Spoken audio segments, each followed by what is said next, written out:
One man, one vote, one time only, and laugh. I was black, and black I always was. I was bitter, yes. My father was bitter about black and white. He raged that America was an evil society. Racism is something that was almost an invention of the United States to serve as a model for the Führer in Germany. He said the white man held fundamental power over me because of his wealth, that communism was the best way to neuter the white man, take away his money, and therefore his power. Hitler incidentally sent some emissaries over here to observe in the South. That's how I learned that racial and class politics were the same. Militantly black. Malcolm X and the Black Panthers. My father had me read the master of black rage, Malcolm X. A time when there's got to be a change. People in power have misused it, and now there has to be a change, and a better world has to be built, and the only way it's going to be built is with extreme methods. I'd tell Gramps I had homework, but I'd really sit in my room reading, book after book, on Malcolm.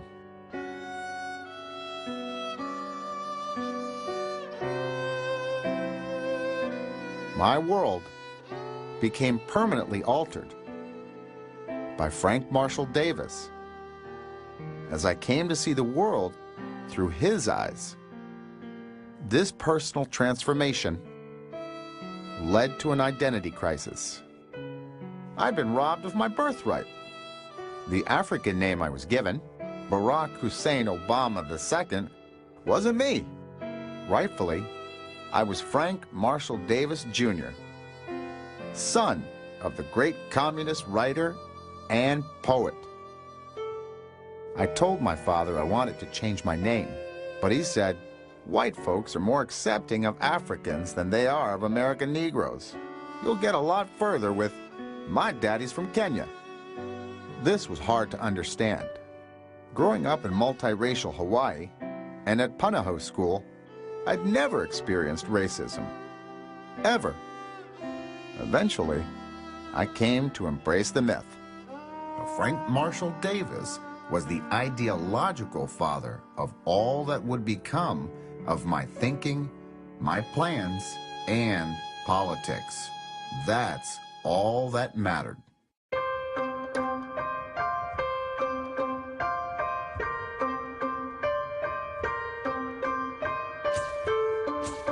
After high school graduation, I enrolled at Occidental College in Los Angeles on a full affirmative action scholarship. I wanted to study with the Marxist professors at what was known as the Moscow of Southern California. My real father approved. He said, I went to college with whites, so I consider myself superior to Negroes reared in Dixie.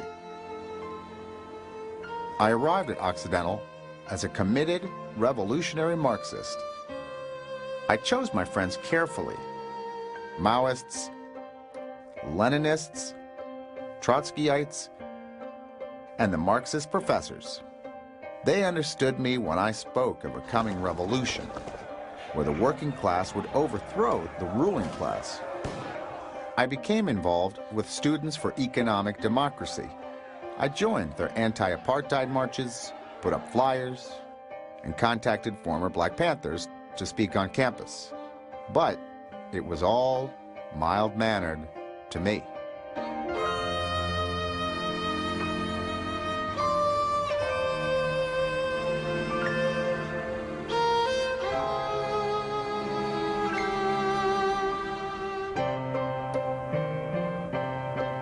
So, after 2 years, and despite poor grades, I transferred to Columbia University in New York City, where I could pursue my growing interest in activism. For 10 years, they were just a bad memory. But now the Weather Underground and the Black Liberation Army are once again literally blasting their way into the news. Police booked 2 men and 2 women on charges of armed robbery and the killing of 2 policemen and a Brinks truck guard. Police found more floor plans of police stations and weapons, as well as a list of policemen targeted for assassination. Who engaged in detestable acts 40 years ago when I was 8 years old.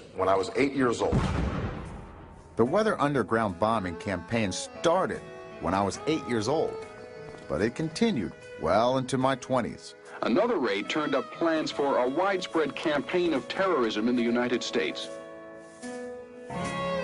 The Weathermen's Above Ground Front Group, the May 19th Communist Organization, was based in New York City. They, in turn, operated a host of front groups. May 19 was a revolutionary Marxist organization fighting white imperialism, colonialism, and Zionism. They were handing out flyers at Columbia. It was just what I was looking for. It was a path to earn my birthright as the secret son of Frank Marshall Davis. I attended May 19 meetings, protests, and seminars. I stayed away from the student organizations at Columbia and barely went to class. I became such a Marxist radical. When my sister Maya visited, she thought I was losing it. 8 people have been directly linked by police to the October 20th holdup and murders that has apparently brought together 4 radical groups.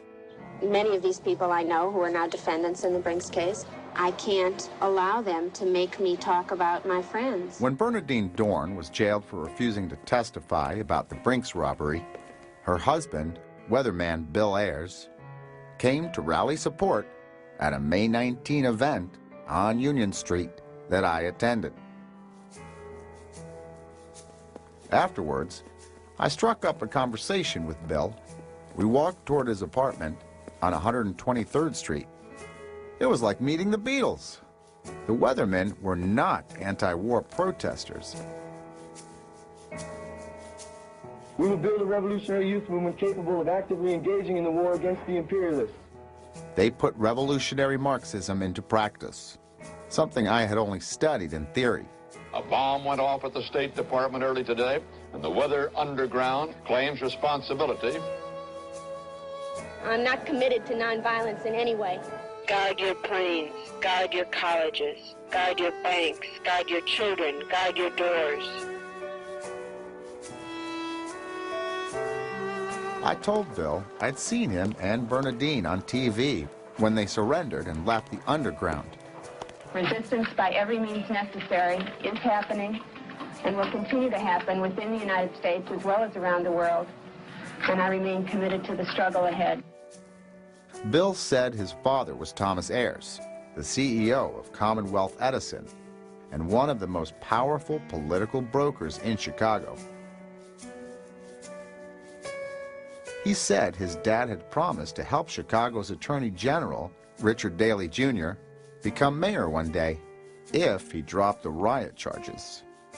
Federal bombing charges, he said, were dismissed because of illegal wiretaps. Guilty as sin, free as a bird, Bill told me. I wanted to impress Bill, so I told him I joined May 19 because I was a red diaper baby. That my father was Chicago communist Frank Marshall Davis. At first, Bill was shocked. Then he said his dad must have known of my dad from back in Chicago. Bill called his father and put me on the phone with him. That's when Thomas Ayers told me, whenever I needed anything, just to let him know.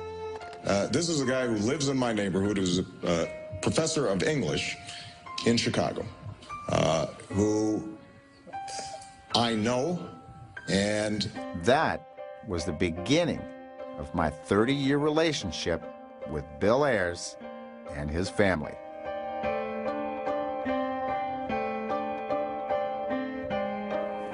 Later arrests include Yves Rozan, associated with the May 19th Coalition, the faction of the violence-prone Weather Underground. Marilyn Buck is one of the links that connects the Weather Underground and the May 19 coalition.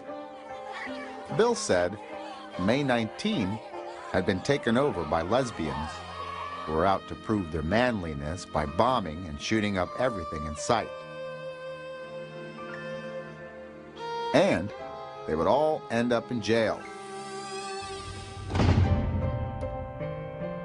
Bill said, "I thought we could start a communist revolution by attacking cops." The device was filled with heavy 1-inch staples.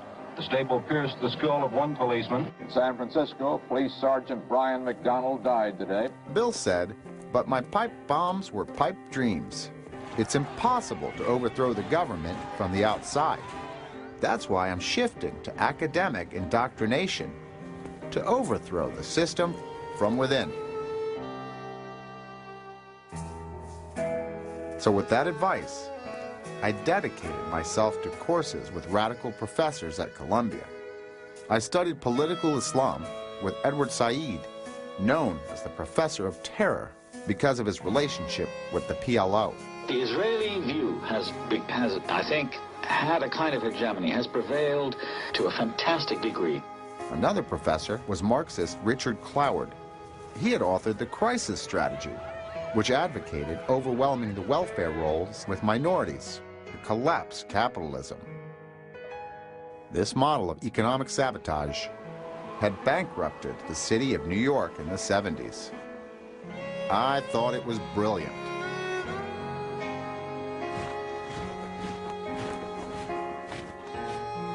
In the spring of 1983, Bill Ayers and I attended the Socialist Scholars Conference at Manhattan's Cooper Union.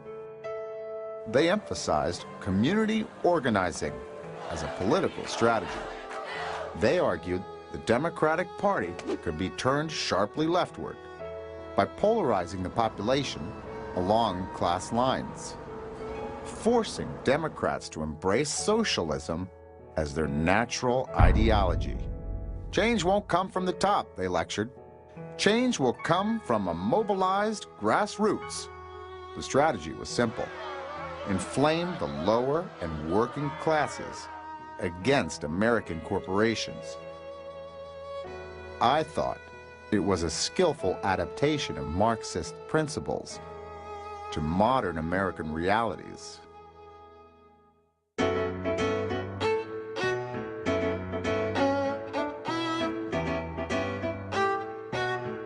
After Columbia, Thomas Ayers arranged a community organizing job for me in Chicago with a $25,000 grant from the Woods Fund. Bill said white communists in Chicago were not making inroads in the black community because blacks were religious people, and blacks rejected communism because it was atheist. However, he said, a front man with a black face might win them over. I was elated.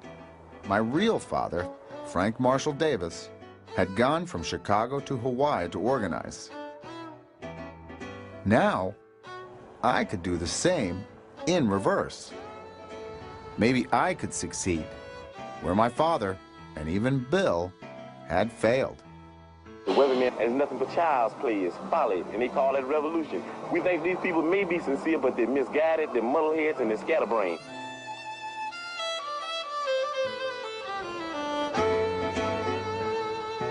Arriving in Chicago, I attended Midwest Academy training retreats for organizers. The Midwest Academy was founded by 60s radicals from the SDS. Are there communists in this organization? Sure, man. There's a lot of communists. You see, we're going to replace capitalism with socialism. We're going to replace capitalism with socialism. The community organizer job, they explained, was really community agitator. The term organizer was more acceptable. The function of the agitator was to rub salt in the wounds of minorities, stir up their resentment over economic differences, then mobilize that discontent to take power. Blacks were the #1 target, they lectured. Socialists should use them as a weapon a battering ram to destroy the capitalist system under the guise of problem solving and fair play. We're going to be taught how to organize. The Academy also preached Saul Alinsky's Rules for Radicals as a blueprint to transform America. First rule of change is controversy. Change means movement, and movement means friction, and friction means heat. Alinsky defined the battle cry of change as a code word for socialism and emphasized ruthless tactics for taking power that he'd learned from Al Capone's Chicago Mafia.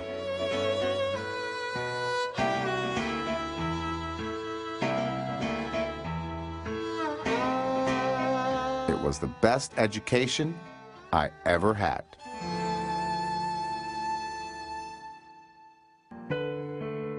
In July of 1987, Frank Marshall Davis, my real father, died. I attended his funeral in Hawaii. Although I move as one disgrace, outlawed by this my land for being black, I may go forth again, fighting, fighting, ever fighting. I was quickly attracted to a substitute father figure, Reverend Jeremiah Wright, Jr. To get close to him, I joined his radical black church and attended his sermons every Sunday. Anybody who feels white skin is superior to black skin is wrong. Reverend Wright, my pastor, I think represents the best of what the black church has to offer.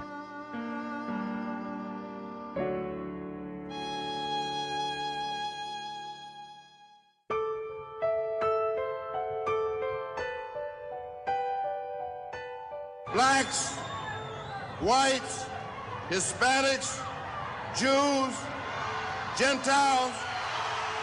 When Harold Washington died, I set my sights on becoming mayor of Chicago one day.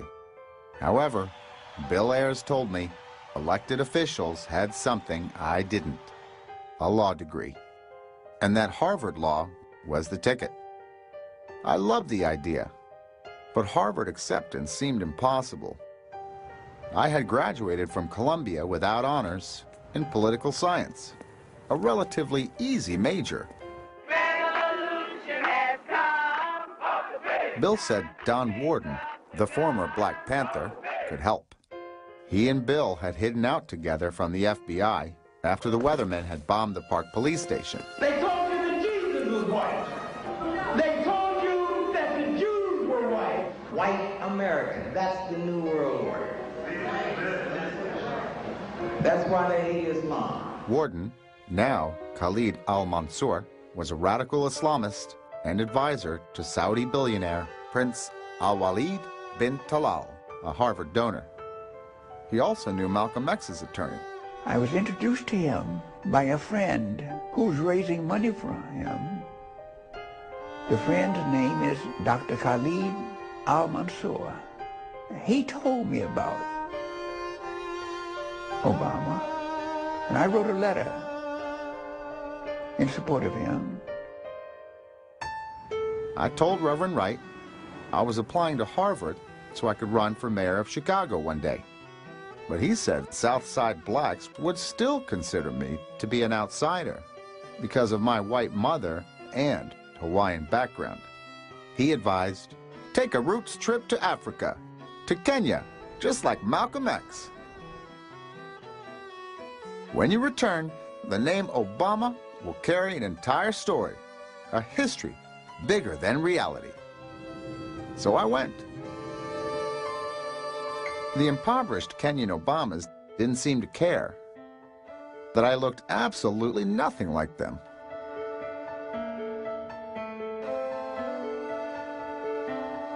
They were just happy to have an American relative.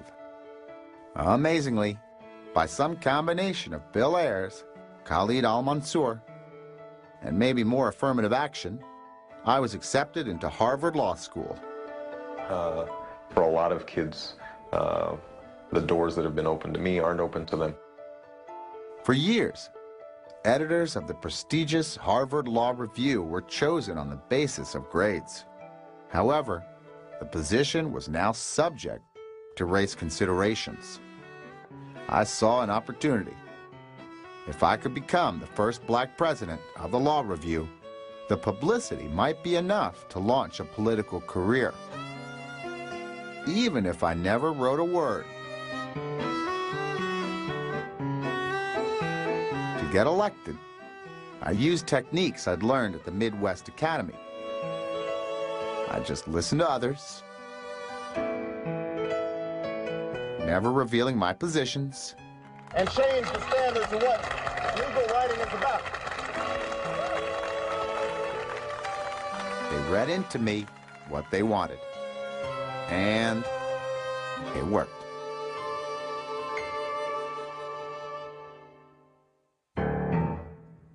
Con Edison was the largest client of Chicago law firm Sidley Austin. Thomas Ayers had arranged a job at the firm for Bernadine Dorn, where she worked with Michelle Robinson. They were friends. When Bill's dad got me a summer intern position at Sidley Austin, Bernadine told me Michelle might be a good match. She said Michelle was politically connected. Her father was a Democratic Party precinct captain. And she was friends with Jesse Jackson's kids. She added, a black woman from the South Side will give you instant street cred. When I met Michelle, we already had a lot in common. She had attended an exclusive prep school and had also gone to the Ivy Leagues, Princeton and Harvard Law, with the help of affirmative action. I applied to Princeton. Can't go there. Your test scores aren't high enough. I went. Despite this, Michelle was bitter.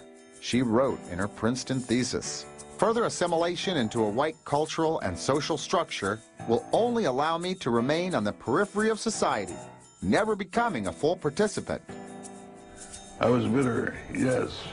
When I married her, a few years later, I married my father. I called her my bitter half.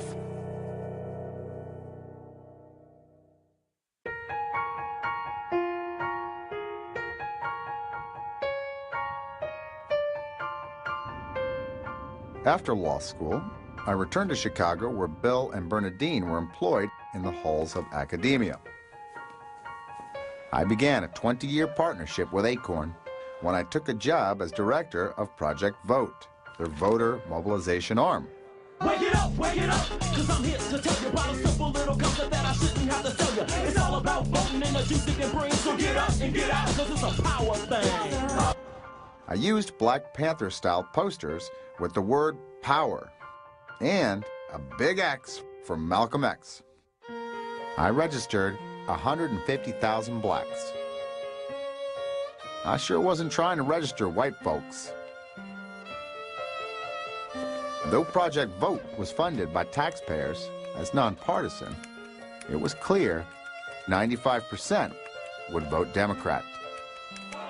They registered 150,000 voters to get Bill Clinton and Carol Moseley Braun elected. Just 40% of the registrations were legitimate. I think every cemetery in town voted. We played by our own rules. According to Alinsky, since elections were already a fraud, an instrument of the rich, the ends justified the means. My success with Project Vote earned me the job of training director for Acorn's front groups. For 10 years, I taught Saul Alinsky and class consciousness in Chicago, just like my real father. I was a natural, a master of agitation. I could engage a room full of recruits in rapid-fire socialist dialogue and fire them up. Are you fired up? Ready to go? Next, Bill's dad secured a job for me at the Davis Minor Law Firm. which represented the Woods Fund. On behalf of ACORN, I sued the state of Illinois to enforce the motor voter law. This eliminated the requirement for identification and made it easy to register non-existent voters, like Mickey Mouse and Donald Duck, even Jive Turkey. Later, 8 of the 19 9/11 hijackers were registered under motor voter. Change starts when you help a family buy their first home and then help that family stay in that first home. I also helped ACORN lay the foundation for the subprime mortgage debacle. That's right, I was in on it, on the ground floor. There's a continuity between the work that I did with Project Vote, the work that I did as an organizer that originally brought me to Chicago, and the work that I'm doing now as an attorney. We sued Citibank for racial discrimination, forcing them to lower their lending standards. ACORN then found an open door to the White House through HUD Secretary Henry Cisneros, and President Clinton required Fannie and Freddie to approve risky subprime mortgages to unqualified borrowers. The rest is history. Charitable foundation work was a major part of my pre-political career, and Bill Ayers was my partner and close ally. In 1993, Bill appointed me director of the Woods Fund, and in 1995, chairman of the Annenberg Challenge that he co-founded. The money was supposed to be for education. Instead, we funneled it to our radical allies.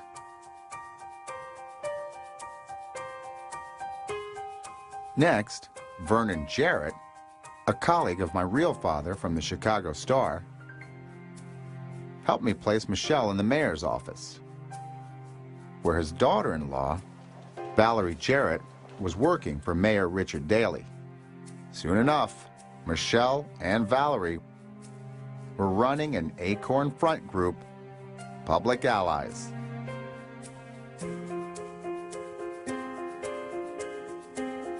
Pregnant with the possibility of tremendous change, we have to go to the root of the problem. After attending Louis Farrakhan's Million Man March, the book deal I was given as first black president of the Harvard Law Review was canceled. I knew I had a problem. I couldn't write. Even though I was president of a legal journal, I had never published a single article. But Bill said an autobiography would help position me for a run at mayor. So Thomas Ayers secured a new publisher and a $40,000 advance. I gave the money to Bill, along with piles of notes, and he wrote my autobiography. It made sense. Bill had known me since I was 21, had helped me at every step. He knew what to exaggerate, misdirect, or exclude. I've written 7 books. I've edited another 13. Right, and also, just you mentioned about the Pentagon and Tom. I wrote it. What's that? I wrote the page. Yeah, we know. You wrote that? His father was from Kenya, and his mother was out of Kansas to Hawaii. My guest is Barack Obama. Dreams from my father. Though I'd never experienced racism in my childhood, Bill invented a string of racial incidents. He said Southside blacks would relate to victimization.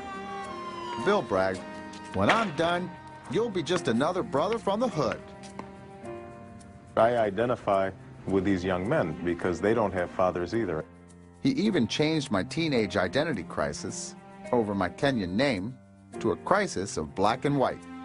My identity was wrapped up with sort of images of freedom riders in the South. Nor was I ever involved in drugs. But Bill said a history of drug abuse would build street credibility with blacks. So I became the first person in the history of American politics to exaggerate drug use for political gain.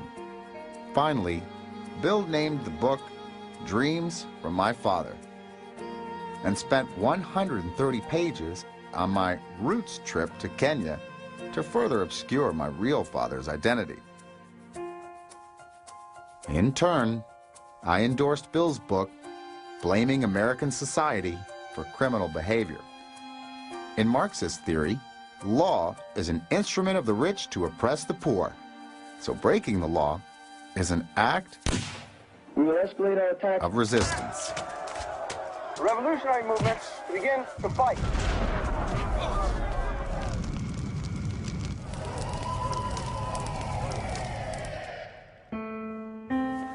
State Senator Alice Palmer, an avowed communist, ran for U.S. Congress and handpicked me for her state Senate seat.